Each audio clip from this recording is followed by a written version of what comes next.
Du bienheureux Don Colomba Marmion, le Christ vie de l'âme, suite. Chapitre 6, notre croissance surnaturelle dans le Christ. Sommaire. La vie surnaturelle est soumise à une loi de progrès.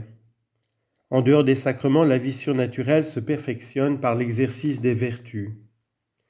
Deuxièmement, les vertus théologales, nature de ces vertus, comment elles sont spécifiques de l'état d'enfant de Dieu. Troisièmement, pourquoi la prééminence doit être donnée à la charité. Quatrièmement, nécessité des vertus morales acquises et infuses. Cinquièmement, elle sauvegarde la charité, laquelle en retour les domine et les couronne. Sixièmement, tendre à la charité parfaite par la pureté d'intention. Septièmement, la charité peut envelopper toutes les actions humaines, sublimité et simplicité de la vie chrétienne. Huitièmement, fruit de la charité et des vertus commandées par elle, nous faire croître dans le Christ pour parfaire son corps mystique.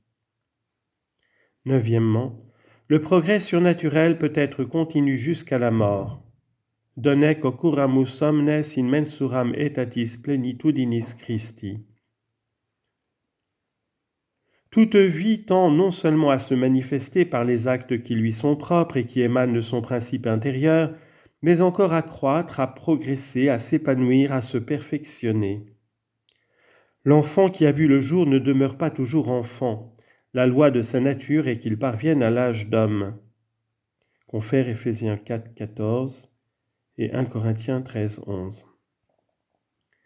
La vie surnaturelle n'échappe pas à cette loi.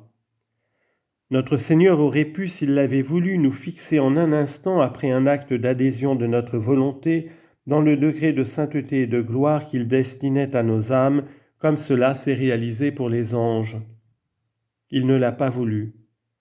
Il a établi que, bien que ses mérites soient la cause de toute sainteté et sa grâce le principe de toute vie surnaturelle, nous apportions sans cesse notre part dans l'œuvre de notre perfection et de notre progrès spirituel. Le temps que nous passons ici-bas dans la foi nous est octroyé à cet effet. Nous devons, comme nous l'avons vu, écarter d'abord tous les obstacles qui s'opposent à la vie divine en nous, en même temps accomplir les actes destinés à développer cette vie jusqu'à ce qu'elle soit, au moment de notre mort, établie dans son terme final. C'est ce que saint Paul appelle parvenir à l'âge parfait du Christ. Le même apôtre a soin de marquer la nécessité de cet accroissement, de ce progrès, et comment il doit s'ordonner. Après nous avoir dit d'accomplir la vérité dans la charité, il ajoute aussitôt « croissons par toutes choses en celui qui est la tête, le Christ ». Veritatem facientes in caritate cresciamus in illo per omnia cui est caput Christus. Éphésiens 4, 15. Nous avons vu dans l'entretien précédent ce que saint Paul entend par vivre dans la vérité et la charité. Je vous ai montré comment ces paroles contiennent le principe fondamental d'après lequel nous devons agir pour vivre surnaturellement, rester unis au Christ Jésus par la grâce sanctifiante et rapporter par l'amour à la gloire de son Père toutes nos actions humaines. Telle est la loi primordiale qui préside à la vie divine en nous. Voyons maintenant comment cette vie, dont nous avons reçu le germe au baptême, doit, en tant que cela dépend de nous, se développer et s'épanouir. C'est un sujet important. Voyez le Christ Jésus, toute sa vie est consacrée à la gloire de son Père dont il accomplit toujours la volonté. Non quaero voluntatem meam sed eius qui misit me Patris. Jean 5, 30 et Jean 6, 38. Je ne cherche pas ma volonté, mais la volonté du Père qui m'a envoyé. Il ne recherche qu'elle. Au moment d'achever son existence, il dit à son Père qu'il a rempli sa mission, qui est de procurer sa gloire. Ego te clarificavi super terram. Jean 17, 4. Le désir de son cœur divin est que nous aussi, à son exemple, nous recherchions la gloire de son Père. Et quelle est-elle pour nous ? Notre Seigneur nous le dit, que nous portions beaucoup de fruits, que notre perfection ne demeure pas médiocre, mais que notre vie surnaturelle soit intense. In hoc clarificatus est pater meus ut fructum plurimum afferatis. Jean 15, 8. En cela mon Père est glorifié, que vous portiez un fruit abondant. N'est-ce pas pour cela d'ailleurs que Jésus est venu, qu'il a donné son sang, qui nous fait part de ses mérites infinis? Il est venu pour que la vie divine abondât en nous jusqu'à en déborder. Ego veni ut vitam habeant et abundantiunt habeant. Jean 10, 10. Disons-lui, comme la Samaritaine à laquelle il avait révélé la grandeur du don divin, de nous donner de l'eau vive. Demandons-lui de nous apprendre par son Église à quelle source nous devons puiser pour trouver l'abondance de ces eaux, car elles nous font produire de nombreux fruits de vie et de sainteté agréables à son Père. Elles nous désaltèrent sans cesse jusqu'à la vie éternelle. Les sacrements sont les principales sources de l'accroissement de la vie divine en nous. Ils agissent en nos âmes ex opere operato, comme le soleil produit la lumière et la chaleur. Il faut cependant que nul obstacle ne s'oppose en nous à leur opération. L'Eucharistie est de tous les sacrements celui qui augmente le plus la vie divine en nous, parce que nous y recevons le Christ en personne. Nous buvons à la source même des eaux vives. C'est pourquoi, à cause de la grandeur de ce sacrement, je vous exposerai plus loin dans un entretien spécial la nature et les conditions de son action en nous.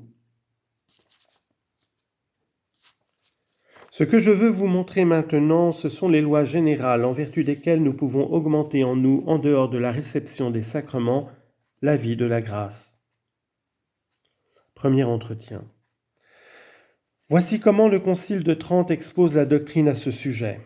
Citation. Une fois que nous sommes purifiés et devenus amis de Dieu et membres de sa race par la grâce sanctifiante, nous nous renouvelons de jour en jour, comme dit saint Paul, marchant de vertu en vertu. Nous croissons par l'observance des commandements de Dieu et de l'Église dans l'état de justice où nous avons été placés par la grâce du Christ. La foi coopère à nos bonnes œuvres et ainsi nous avançons dans la grâce qui nous rend justes aux yeux de Dieu. Car il est écrit que le juste, c'est-à-dire celui qui possède par la grâce sanctifiante l'amitié de Dieu, devienne toujours plus juste. Et encore progresser dans l'état de justice jusqu'à la mort. C'est cette augmentation de grâce que demande l'Église quand elle dit à Dieu, dans le 13e dimanche après la Pentecôte, « Donnez-nous un accroissement de foi, d'espérance et de charité. » Comme vous le voyez, le Saint Concile nous indique avec nos œuvres l'exercice des vertus, principalement celui des vertus théologales, comme la source de notre progrès, de notre accroissement dans la vie spirituelle, dont la grâce est le principe. Comment cela se réalise-t-il ? D'abord par les bonnes œuvres. Je vous ai dit que toute bonne œuvre faite en état de grâce sous le mouvement de la charité divine est méritoire. Toute œuvre méritoire est une source d'accroissement de la grâce en nous. Les bonnes actions de l'âme en état de grâce ne sont pas seulement des fruits ou des manifestations de notre qualité d'enfant de Dieu, mais elles sont encore, dit le Concile de Trente, une cause d'augmentation de cette justification qui nous rend agréables à Dieu. À mesure donc que nos bonnes œuvres se multiplient, la grâce augmente. Elle devient plus forte, plus agissante, et avec elle la charité, et avec elle encore augmente la gloire future qui n'est que l'épanouissement dans le ciel de notre degré de grâce ici-bas. C'est pourquoi le Saint Concile nous répète la parole de saint Paul, « Soyez fermes, inébranlables, travaillant de plus en plus à l'œuvre du Seigneur, sachant que votre travail n'est pas vain dans le Seigneur. » 1 Corinthiens 15, 58. Mais c'est surtout par l'exercice des vertus que s'accroît la vie de la grâce. Vous savez que dans l'homme, la nature fait jaillir de son fond certaines facultés, intelligence, volonté, sensibilité, imagination, qui sont en nous des principes d'action, des puissances d'opération qui nous permettent d'agir pleinement en homme. Sans elles, un homme n'est pas parfait dans sa concrète réalité d'homme. Une chose analogue se rencontre dans la vie surnaturelle. La grâce sanctifiante informe notre âme et nous donnant comme un être nouveau, nova creatura, nous rend enfants de Dieu. Mais à cet être, Dieu qui fait tout avec sagesse et répand ses dons avec munificence, a donné des facultés qui, proportionnées à sa nouvelle condition, lui donnent la capacité d'agir suivant le but surnaturel à atteindre, c'est-à-dire en enfant de Dieu, qui attend l'héritage du Christ dans la béatitude éternelle. Ce sont les vertus surnaturelles infuses. Ces facultés sont appelées vertus, du mot latin virtus, force, parce qu'elles sont des aptitudes à l'action, des principes d'opération, des énergies qui demeurent en nous à l'état d'habitude stable et qui, s'exerçant au moment voulu, nous font produire avec promptitude, aisance et joie des œuvres agréables à Dieu.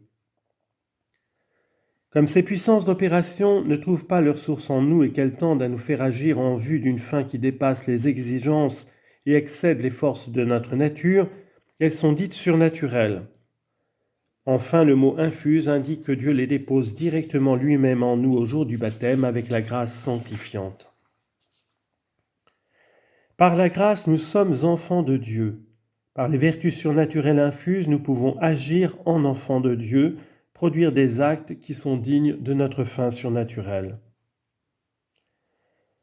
Nous devons distinguer les vertus infuses des vertus naturelles. Celles-ci sont des qualités, des habitudes que l'homme, même incroyant, acquiert et développe en lui par ses efforts personnels et des actes réitérés, tels le courage, la force, la prudence, la justice, la douceur, la loyauté, la sincérité.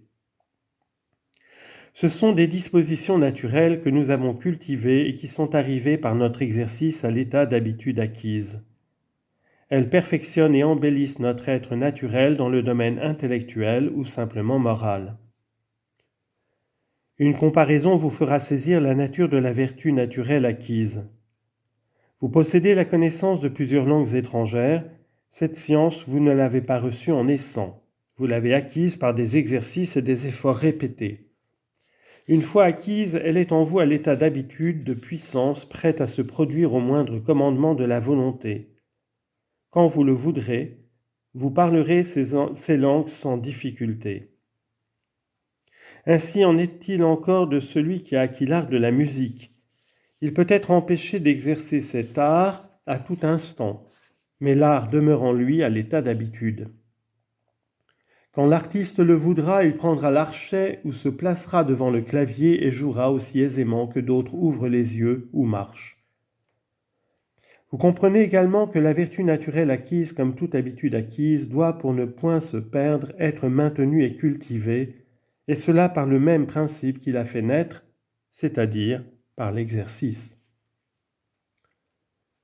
D'une autre essence sont les vertus surnaturelles infuses. D'abord, elles nous transportent au-dessus de notre nature.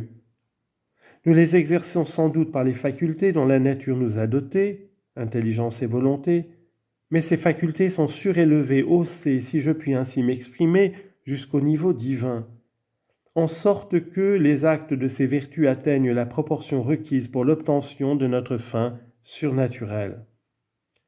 Puis ce n'est pas des germes personnels, puis ce n'est pas par des efforts personnels que nous les acquérons, mais le germe en est libéralement déposé en nous par Dieu, avec la grâce dont elle forme le cortège, simul infuduntur, infusé en nous avec elle.